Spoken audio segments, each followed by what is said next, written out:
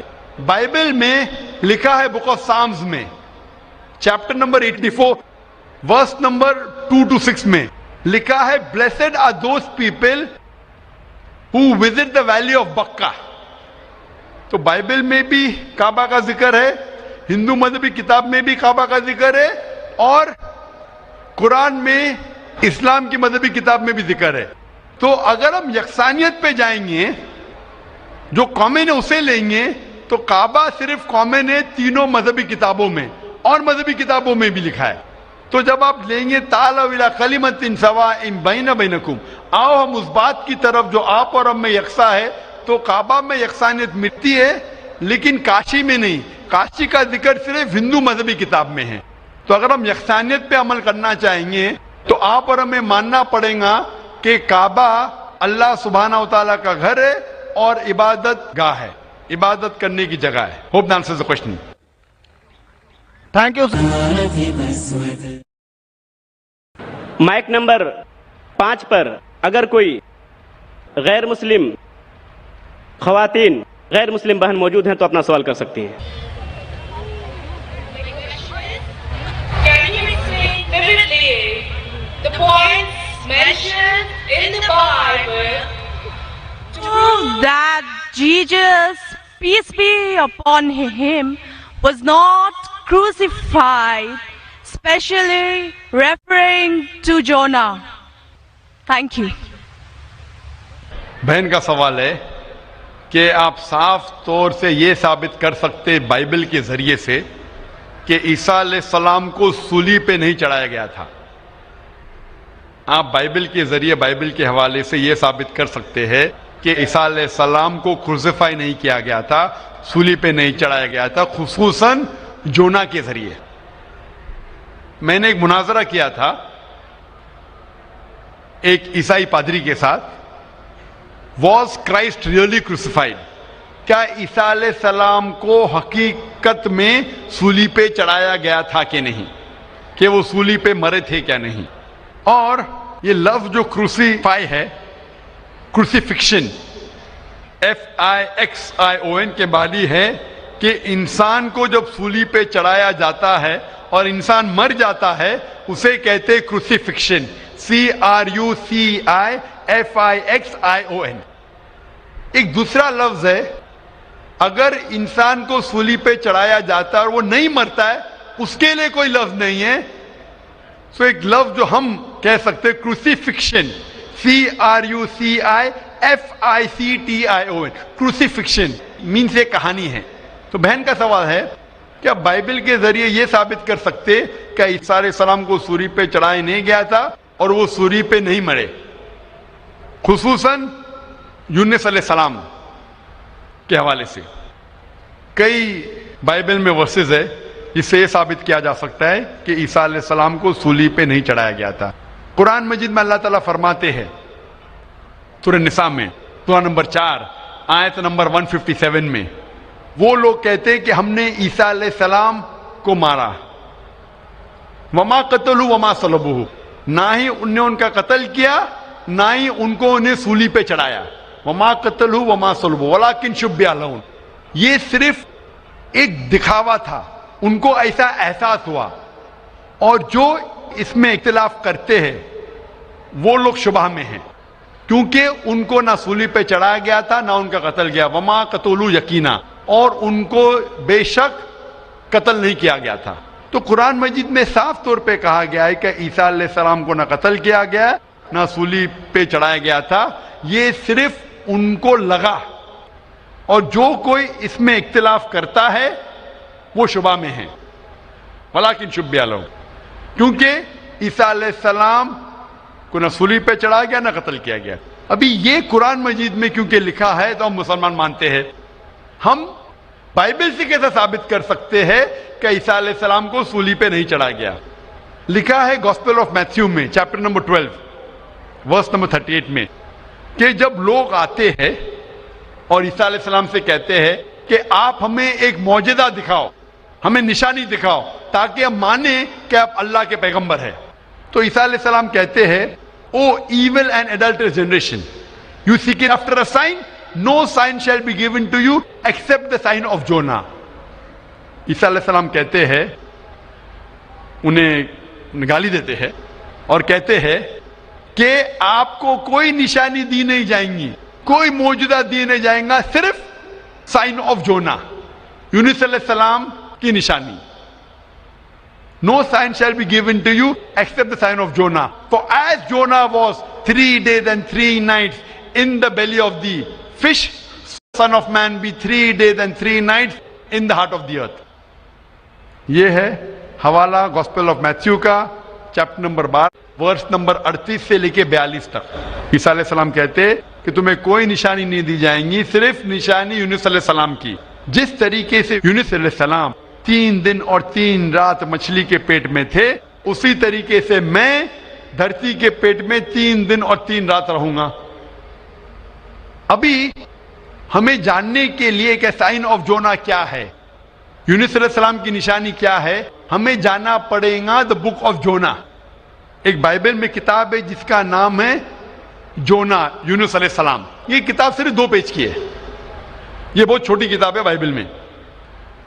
اس کتاب کی شروعات میں لکھا ہے کہ اللہ سبحانہ و تعالیٰ نے اپنے پیغمبر یونس علیہ السلام کو کہا تھا کہ اپنا پیغام پہنچاؤ, آپ جا کے پیغام پہنچاؤ ننیوہ کے لوگ کی طرف.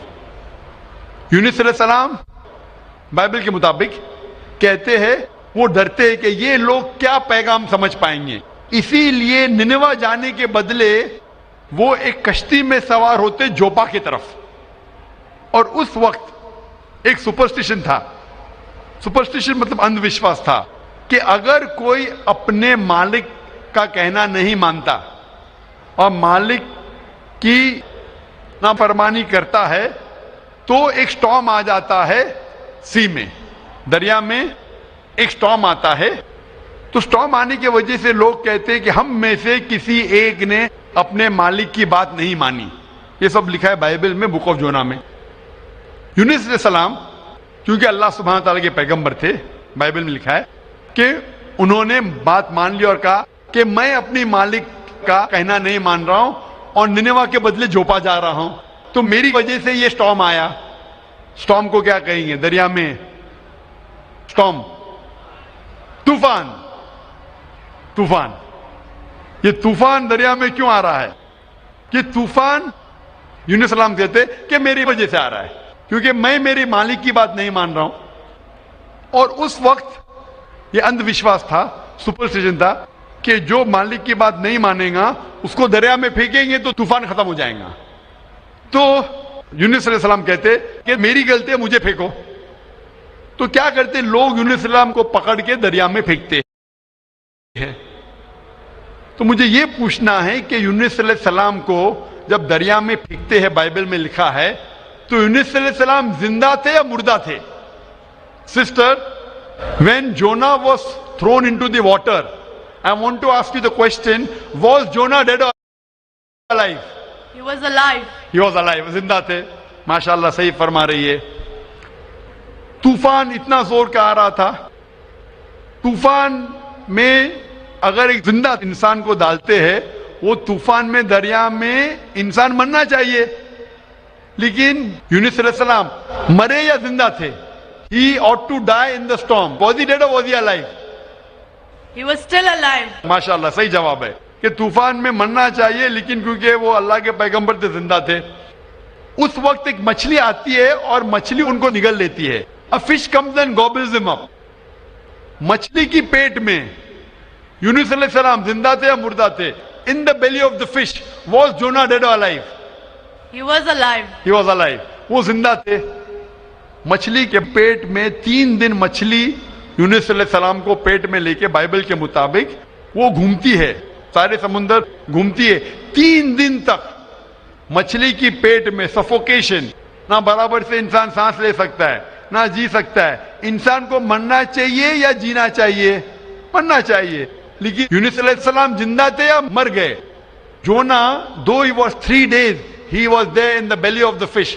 For 3 days the fish took him in the water. He ought to die. Was Jonah yet dead or alive? He was still alive. He was still alive. ماشاءاللہ ابھی تک زندہ تھے. بہن صحیح جواب دے رہی ہے. 3 دن کے بعد وہ مچھلی یونس علیہ السلام کو الٹی کر دیتی ہے, مطلب پیٹ میں سے باہر نکلتے یونس علیہ السلام اور وہ سمندر کے کنارے پہ آتے ہیں, زندہ یا مردہ. The fish vomits out Jonah, peace be upon him, and throws him onto the shore. When Yunus alayhi salam, when Prophet Jonah was thrown on the shore, was he dead or alive? He was alive but unconscious. Alive but unconscious. After some time, did he gain consciousness or not? Yes, he did. Fine. Finally he was conscious and alive. No? Alive. Fine. Alive. So alive, alive, alive, alive. Miracle of a miracle of a miracle of a miracle. وہ زندہ تھے. ایک زندہ آدمی کو دریا میں جب پھینکتے مرنا چاہیے, نہیں مرتے ہیں, زندہ رہتے, معجزہ. طوفان میں مرنا چاہیے, نہیں مرتے, زندہ رہتے, معجزہ. مچھلی آ کے نگل لیتی ہے, مرنا چاہیے, زندہ رہتے, معجزہ.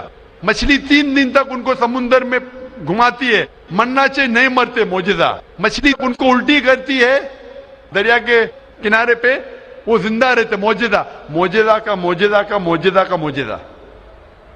ابھی یہاں عیسیٰ علیہ السلام کہتے ہیں کہ جس طریقے سے یونس علیہ السلام مچھلی کے پیٹ میں 3 دن 3 رات تک رہیں, اس طریقے سے عیسیٰ علیہ السلام دھرتی کے پیٹ میں 3 دن اور 3 رات تک رہیں گے. Now sister, I want to ask you, according to you, when Jesus Christ, peace be upon him, was in the sepulchre, was he dead or alive? He was alive. He was alive. So if he was alive, then how was he crucified? Crucified means someone dying on the cross. بہن کہہ رہی کہ عیسیٰ علیہ السلام جب ان کو لے کے گئے تھے قبر میں, وہ زندہ تھے. تو کروسیفائی ہونے کے لیے, سولی پہ مرنے کے لیے انسان کو مرنا چاہیے. تو وہ بائبل کے مطابق وہ سولی پہ لگایا گیا تھا لیکن مرے نہیں, انہیں اتارا گیا تھا, وہ زندہ تھے. اور جب قبر میں لے کے گئے تھے سپل کر, اس ٹائم بہت لمبی چوڑی قبر ہوتی تھی, بوگدا ہوتا تھا, بڑا بوگدا ہوتا تھا جس کے اندر انسان کھڑا بھی ہو سکتا تھا. 3 دن اور 3 رات تک عیسیٰ علیہ السلام فرماتے کہ جس طریقے سے یونس علیہ السلام 3 دن اور 3 رات مچھلی کے پیٹ میں رہیں, اسی طریقے سے میں 3 دن اور 3 رات دھرتی کے پیٹ میں رہوں گا. اس کا مطلب عیسیٰ علیہ السلام زندہ تھے. اگر زندہ تھے تو سولی پہ نہیں مرے ہو. تو اسی لیے بائبل کے ذریعے یہ ایک طریقہ ہے ثابت کرنے کے لیے کہ عیسیٰ علیہ السلام سولی پہ نہیں مرے, وہ زندہ تھے. اور قرآن مجید کی بات صحیح ہے کہ وما قتلوا وما صلبوا, نہ وہ سولی پہ مرے نہ ان کا قتل کیا ہے. یہ صرف ایک شک اور شبہ ہے. Hope that answers the question, sister. Thank you. Sister, I would like to ask you that now do you believe that Jesus Christ, peace be upon him, did not die on the cross?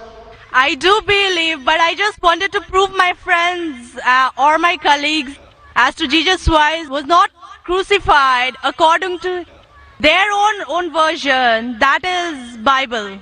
What's your name, sister? What's your name, sister? I am Sahadia Naz and I'm a teacher by profession. You're a Muslim? Yes, I am. MashaAllah. Okay, anyway, hope you have satisfied your friend. Yes, I am. But we request that the non-Muslim should be given the first chance to ask the question. Okay, thank you.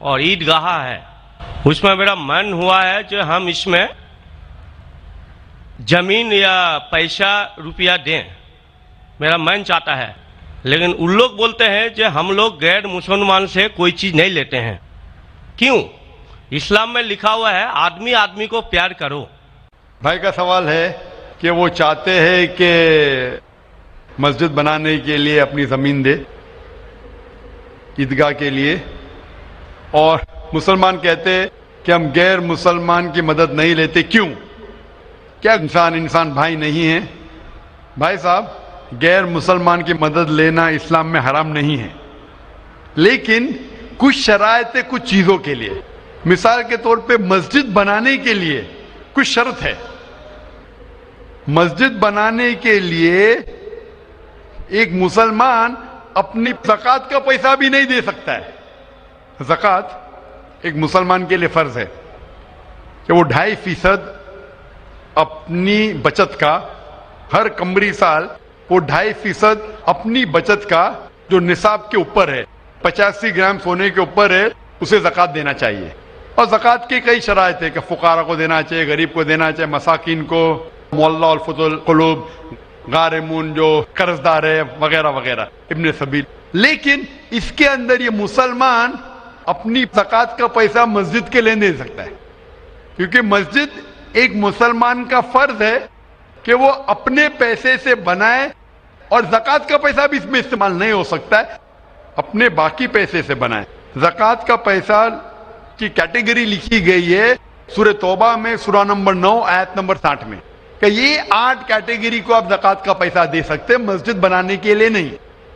کیونکہ مسجد ایک فرض ہے, مسلمان خود اپنے پیسے سے, نہ کہ زکوٰۃ سے, اپنے باقی پیسے سے جو صدقہ ہو یا باقی پیسے سے, نہ کہ جو غریبوں کے لیے جو پیسہ محفوظ ہے, جو 8 کیٹیگری ہے اس کے لیے محفوظ ہے, وہ پیسے میں سے آپ مسجد بنانے کے لیے نہیں دے سکتے. یہ ایک شرط ہے.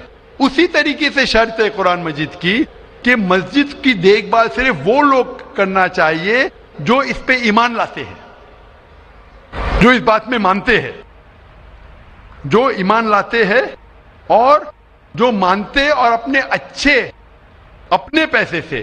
تو اگر کوئی غیر مسلمان اگر اس پہ ایمان نہیں لاتا ہے تو مسجد کے لیے استعمال نہیں کیا جا سکتا ہے.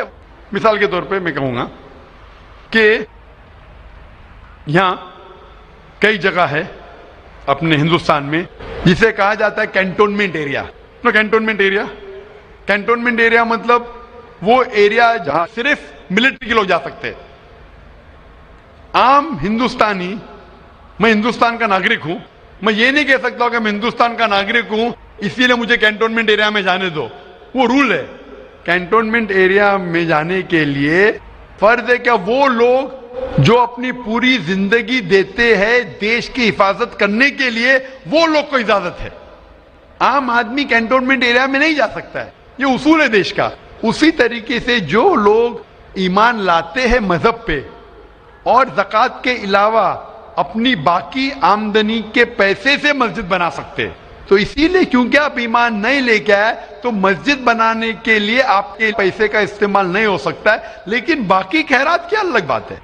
اگر آپ کسی کو پیسہ دیتے ہیں, کسی کو تعلیم کے لیے مسلمان کو, تو حرام نہیں کہ مسلمان غیر مسلمان کا پیسہ نہیں لے سکتا ہے. صرف مسجد کے لیے شرط ہے. تو کچھ چیزوں کے لیے شرائط ہے, باقی چیزوں کے لیے نہیں. مثال کے طور پر آپ کہنا چاہتے کہ میں میرے پیسوں سے کوئی مسلمان کو پڑھانا چاہتا ہوں, تو کوئی مسلمان آپ کے پیسے سے تعلیم حاصل کرنا اس کے لیے حرام نہیں ہے, صرف مسجد کے لیے. اگر آپ چاہتے ہیں کہ آپ کا پیسہ مسجد میں استعمال ہو تو پہلے آپ کو مسلمان بننا پڑے گا, آپ کو ایمان لانا پڑے گا, پھر ہی آپ, کیونکہ آپ اگر جس چیز میں ایمان نہیں لے کے آتے, آپ اگر ایمان نہیں لے کے آتے کہ ہم کو ایک ایشور کو ماننا چاہیے, ہم کو صلاح پڑھنا چاہیے, تو اسی طریقے سے اگر آپ کو ایمان آ جائے گا کہ یہ مسجد صحیح عبادت کی جگہ ہے اور میں اس پہ یقین کرتا ہوں, پھر آپ کا پیسہ لے سکتے ہیں, ورنہ نہیں. Hope answer the question. آپ کا دوسرا سوال ہے یہ ہم لوگ جو گائے کا دودھ پیتے ہیں وہ ویج ہے کہ یا نان ویج ہے؟ بھائی کا سوال ہے کہ ہم گائے کا دودھ جو پیتے ہیں وہ ویج ہے کہ نان ویج ہے. سائنٹیفکلی گائے ویج ہے کہ نان ویج ہے بھائی صاحب؟ ہم لوگ جانتے ہیں نان ویج ہے. گائے نان ویج ہے نا؟ ہاں تو اس کا دودھ ویج ہوگا یا نان ویج ہوگا؟ Non veg. لیکن ہم لوگ کا دھرم میں وہ دیوی ہے. ہاں ابھی اس کے اوپر باقی سوال آ گیا نا. آپ کا پہلا سوال تھا کہ دودھ نان ویج ہے کیا ویج ہے, تو میں نے پوچھا گائے نان ویج ہے کیا ویج ہے, آپ نے کہا نان ویج, تو دودھ بھی نان ویج ہوگا. تو سائنٹیفکلی دودھ نان ویج ہے, لیکن کیونکہ دودھ کے بنا آپ کی زندگی نہیں گزر سکتی ہے تو دودھ کو لوگ نے ویج کر دیا. آپ سمجھے نا, دودھ کے بنا زندگی گزرنا مشکل ہے تو دودھ کو ویجیٹیرین کہہ دیا. تو میرے تقریر میں جو مناظرہ ہوا تھا میرا ایک جین کے ساتھ کہ گوشت کھانا انسان کے لیے حرام ہے کہ حلال ہے. ہم بھی جین ہیں. معلوم ہے آپ کا نام جین ہے. تو ایک مناظرہ ہوا تھا with the president of the Indian vegetarian congress mister Rashmi Bhai Zaveri, وہ پریزیڈنٹ تھے. تو ایک مناظرہ ہوا کہ گوشت کھانا انسانوں کے لیے حرام ہے کہ حلال ہے. وہ مناظرے میں نے ثابت کیا کہ گوشت کھانا انسان کے لیے حرام نہیں, اچھا ہے, ثابت کیا. اور اس میں یہ بھی کہا کہ دودھ نان ویج ہے, لیکن سارے ویجیٹیرین دودھ پیتے, کیوں؟ آپ سمجھ رہے نا. تو دودھ سائنٹیفکلی از نان ویجیٹیرین. آپ نے کہا کیا ہے ہماری دیوی ہے. آپ اگر پڑھیں گے جیسا میں نے کہا کہ نہ تس پرتیماستی, اس ایشور کی کوئی پرتیما نہیں, کوئی عکس نہیں. آپ سمجھے نا, کوئی عکس نہیں, کوئی پکچر نہیں, کوئی پینٹنگ نہیں, کوئی فوٹوگراف نہیں. تو یہ وید کے مطابق یہ غلط ہو جاتا ہے. آپ سمجھے نا. لیکن پھر بھی میں جانتا ہوں کہ کئی کتابوں میں, کیونکہ ہندو کتابیں دو قسم کی ہے, شروتی اور اسمرتی. شروتی وہ کتاب جو بھگوان کی طرف سے آئے, وید اور اپنشد. اسمرتی وہ کتاب جو انسانوں نے لکھی ہے. تو ایک شروتی ہوتی جو ایشور کی طرف سے ہے, اور ایک ہوتی ہے اسمرتی جو انسانوں نے لکھی ہے. تو میں جانتا ہوں کہ کئی ہندو مذہبی کتابوں میں خصوصاً اسمرتی میں ایسی چیزیں لکھی ہے جو شروتی کے خلاف ہے. یہ آپ دیکھیں گے گائے آپ کی دیوی ہے, وہ آپ وید میں نہیں پائیں گے, آپ نیچے والی کتاب میں پائیں گے. تو جب بھی کوئی اونچی یا نیچے کتاب میں ٹکراؤ ہو تو ہمیں ماننا چاہیے اونچی کتاب. قرآن اسلام کی سب سے اونچی کتاب ہے. قرآن سے کوئی بھی کتاب ٹکرائی تو ہمیں قرآن میں ماننا چاہیے, اس کتاب میں نہیں. آپ سمجھے نا. تو اسی طریقے سے اگر آپ وید میں پڑھیں گے, وید میں لکھا ہے کہ خدا کا کوئی عکس نہیں, تو اگر وہ مانیں گے تو ہمیں ماننا پڑے گا کہ خدا کا کوئی روپ نہیں. تو یہ کہنا کہ گائے دیوی ہے, یہ کئی پنڈت کہتے ہیں کہ ہم جانتے ہیں کہ خدا ایک ہے, ہم جانتے ہیں ایشور ایک ہے, لیکن ہمیں کنسنٹریشن کے لیے ہمیں بہت بار مورتی کا سہارا لینا پڑتا ہے. پنڈت لوگ سے میں بات کرتا ہوں کہ آپ کی کتابوں میں صاف لکھا ہے کہ بھگوان ایک ہے, نہ اس کا کوئی عکس ہے, نہ کوئی مورتی ہے, نہ کوئی پینٹنگ ہے, نہ کوئی پکچر ہے. تو وہ کہتے ہیں ہم مانتے ہیں یہ بات پہ, لیکن کیا کنسنٹریٹ کرنے کے لیے پہلے شروعات میں ہمیں عکس کی ضرورت ہوتی ہے, ایک مورتی کی. جب ہم ہائر کانشیسنس پہ پہنچ جاتے اس وقت ہمیں ضرورت نہیں پڑتی.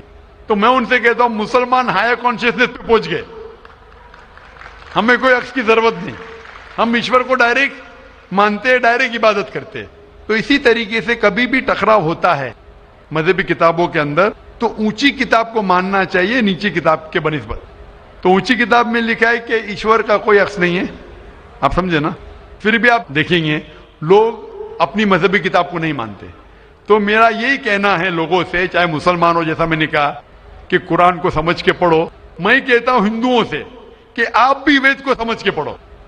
میں کہتا ہوں انڈین گورنمنٹ سے کہ سانسکرت کم از کم ہندوؤں کے لیے فرض کرو, تو ہندو کم از کم سانسکرت پڑھ سکیں گے, اپنے مذہب کے قریب آئیں گے, اور ہندو مسلم بھی قریب ہو جائیں گے. کیونکہ سانسکرت پڑھیں گے تو آپ کو پتا چلے گا کہ آپ کی کتاب میں کیا لکھا ہے. تو کوئی بھی پنڈت آپ کو گھمائے گا نہیں. پھر پنڈت گھمائے گا تو بولیں گے تو حوالہ تو کوئی ہے. آپ سمجھے نا. بہت سے ہندو میرے جو سنتے مجھے اپنے پنڈت سے پوچھتے کہ مسلمان ہے جو ایسا کرتا ہے, بولتے ارے ارے وہ مسلمان کو سنو مت. ارے کیوں نہیں سنو بھائی, میں اگر حوالہ غلط دے رہا ہوں تو آپ آگے پوچھ سکتے مجھے کہ آپ نے جو حوالہ دیا وید کا غلط ہے,